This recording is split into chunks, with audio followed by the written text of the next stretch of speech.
I first reported on the struggles that Laughlin was having with immigrants in mid-September.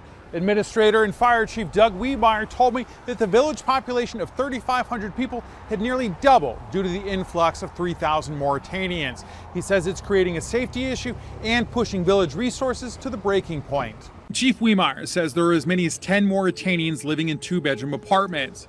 He says they've essentially taken over several apartment buildings in the village. He warns they're straining emergency services and more.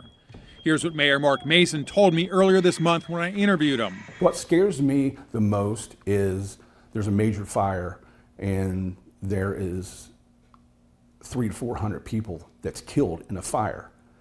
We know these apartments are overcrowded and it needs to be addressed. Wiedmeyer and Mason said they couldn't get any politicians to call them back and offer help.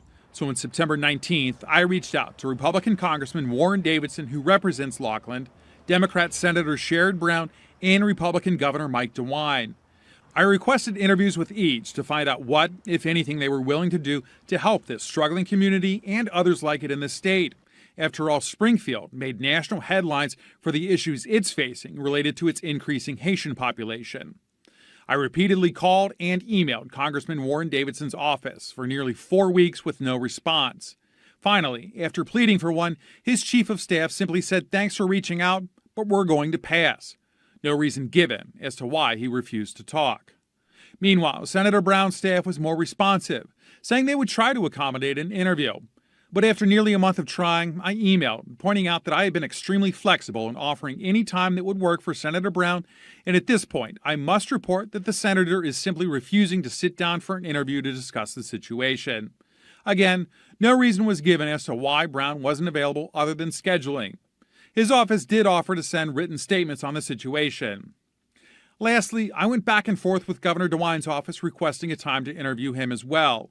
After 27 days of offering to meet the governor whenever and wherever worked for him, his staff said last Friday they'd not been able to find the hours needed to prepare the governor for the interview. So I offered to wait another week for them to find that time. But as of today, a week later, his chief of staff hasn't even responded to that email. Governor DeWine's office did offer a statement or to put another staff member up for an interview.